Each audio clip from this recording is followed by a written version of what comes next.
kepentingan diri sendiri. Firman Tuhan banyak diselewengkan oleh pengantara daripada Allah itu sendiri. Maka mereka tidak menjadi contoh yang mutlak bagi firman Tuhan. Maka dengan demikian, Yesus harus datang. Pelaku firman Tuhan harus datang, yaitu Yesus itu sendiri. Maka dia membuktikan bahwa apa yang dikatakan dia harus lakukan. Betul? Apa yang dikatakan dia harus lakukan. Apa yang dikatakan harus lakukan. Karena firman hanya berbahasa, tapi tidak dilakukan dalam hidup, itu omong kosong. Betul? Maka itu tantangan besar bagi seorang hamba Tuhan, tantangan besar bagi kita orang percaya. Betul? Karena saya katakan kita adalah standar bagi dunia ini. Betul? Kita adalah standar bagi dunia ini. Ketika kita katakan aku punya firman, aku punya Yesus, aku punya Allah, orang mulai katakan, mana bukti kamu punya Allah? Bukti di sini bukan dalam konteks pertama, tetapi orang melihat mana sikapmu yang menunjukkan bahwa kau adalah Allah. Allah ada di dalammu. Mana bukti bahwa firman ada di dalammu? Sikapmu seperti itu, sikap pola pikirmu begitu, cara hidupmu seperti itu. Maka manusia tidak seorang pun yang mampu melakukan firman Allah secara mutlak dan sempurna, karena sudah dicemari oleh dosa. Sudah dicemari oleh dosa, sudah polusi. Kita sudah dipolusikan oleh dosa. Kita sudah dicemari oleh dosa. Maka kita tidak sanggup untuk melakukan kebenaran firman Tuhan. Yesus harus datang. Ketika Tuhan Yesus katakan, Dia yang terbesar adalah bukan Dia yang duduk untuk dilayani, tetapi Dia yang harus dilayani. Itu perkataan Tuhan Yesus, bukan? Kemudian, apa Tuhan Yesus melakukan atau tidak? Dia suruh murid-murid duduk, seperti saudara duduk dan saya berdiri. Duduk, angkat kaki. Dia buka tiga pinggangnya, ambil kain, buka kasut. Maaf, dia datang, dia buka kasut masing-masing. Kemudian dia ambil air dan dia mulai lap satu persatu sampai di Petrus yang kepala batu ini. Dia bilang, nggak usah kaki, semuanya. Mungkin dia dari rumah belum mandi. Mungkin kalau Tuhan Yesus takut jangan sampai dia belum gosok gini, maka turun kaki aja. Pas sampai di atas masuk gosok-gosok ini. Sampai Petrus kemudian lap semuanya. Saudaraku, Tuhan beri contoh, betul? Firman itu bukan hanya teori. Firman itu harus dilakukan. Tuhan Yesus katakan, barang siapa ingin mendapatkan nyawanya, dia harus kehilangan nyawanya. Barang siapa mempertahankan nyawanya, maka dia kehilangan nyawanya. Apa artinya? Kalau di dunia ini, engkau hanya karena mempertahankan hidupmu sementara, engkau menyangkal Yesus, maka di surga engkau kehilangan nyawa. Betul?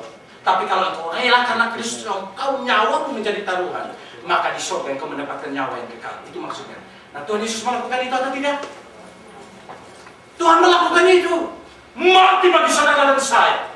Bahkan Aristoteles mengatakan, pada waktu PA di Anjo, ada seorang anak didik dalam sisi rohani seringkali menuju. Aristoteles mengatakan, saya hari ini mengatakan, Aristoteles mengatakan, kebaikan yang sejati adalah dia katakan kebaikan yang sejati bukan kembali kepada yang mau melakukan kebaikan dan menerima kebaikan, tapi kebaikan yang sejati harus kembali kepada sumber kebaikan yang sejati.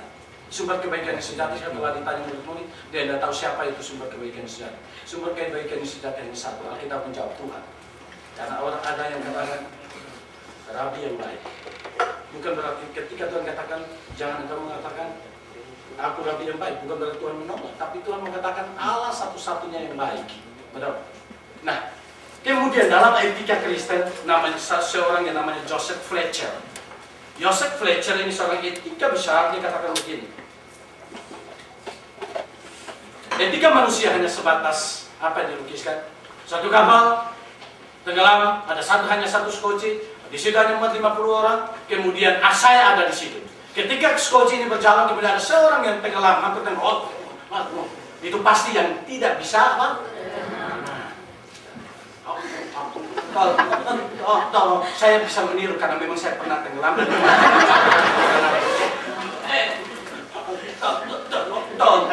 Ketika dia begitu, kemudian apa yang kita harus lakukan? Kalau engkau ada di situ, apa yang kau lakukan? Berdoa. Apakah kekuatan ini hanya 50 dan kamu ada di situ dan sudah 50? Apa yang kau lakukan? Nonton, puji Tuhan. Apa yang kau lakukan di situ? Berdoa. Berdoa mati sampai di situ.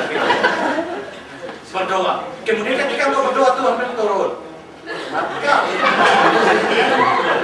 Tapi kalau ditambah dia, kapal ini tenggelam. Gandeng. Betul? Bahaya kalau ada tali pada saat ini. Nah, etika manusia yang sebatas ini.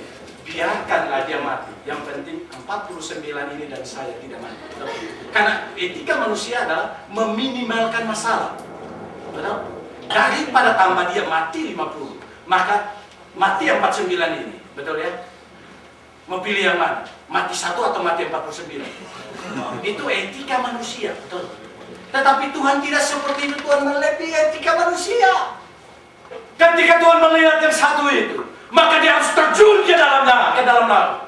Kemudian dia mengambil orang ini dan menempatkan di atas sekoci dan biar dia yang mati.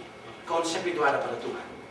Manusia berdosa sudah tercemar oleh dosa, tapi Tuhan tidak mau supaya manusia mati. Tuhan yang mati ganti manusia.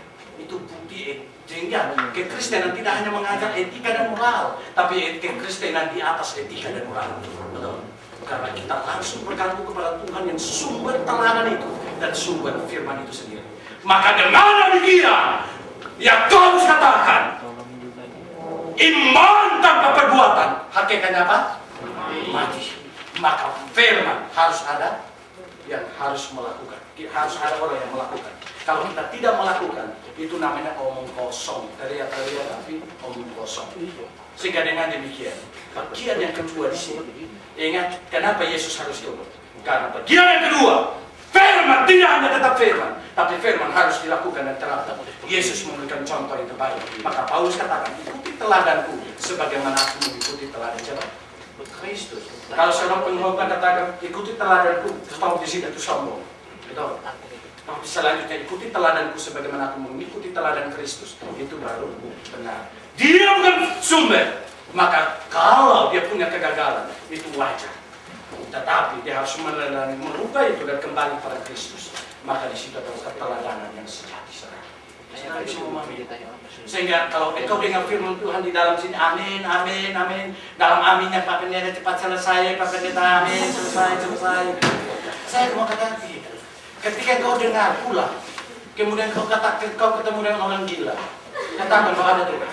Kalau kau tidak melakukan itu, kau sama dengan orang itu. Betul? Maka poin yang kedua, lakukan firman Tuhan, lakukan firman Tuhan, lakukan firman Tuhan. Maka saya menuntut diri saya dan saya menuntut para pelayan dan evangelis. Mari kita tidak hanya menjadi pendengar, tapi kita menjadi pelaku di dalam firman Tuhan. Amin. Bagian yang kedua, omong kosong sebagai orang Kristen, tapi hidupmu tidak beres, hidupmu tidak mencermati, mengikuti firman Tuhan. Maka perlu dipertanyakan apakah engkau sungguh firman Tuhan. Tidak usah lirik samping kiri kanan, lirik dirimu sendiri. Gitu ya. Karena untuk melakukan firman Tuhan bukan secara komunitas, tapi pribadi. Itu harus kita lakukan dalam diri kita. Bagian yang ketiga, yang terakhir, maka terakhir pingsan semua orang. Lihat samping kiri kanan ada pingsan atau tidak? Ada P3K Jamur. Walaupun obatnya paracetamol dulu ya. Tapi banyak persediaan. Yang ketiga, yang terakhir. Kita baca ayat yang ketiga. Ayat yang keempat. Ayat ketiga dan ayat keempat. 1, 2, 3. Ia adalah cahaya kemuliaan Allah dan gambar wujud Allah dan menopang segala yang ada dalam firman-Nya yang penuh kekuasaan. Dan setelah ia selesai mengadakan penyucian dosa, ia duduk di sebelah kanan yang maha besar di tempat yang tinggi, jauh lebih tinggi daripada malaikat-malaikat. Sama seperti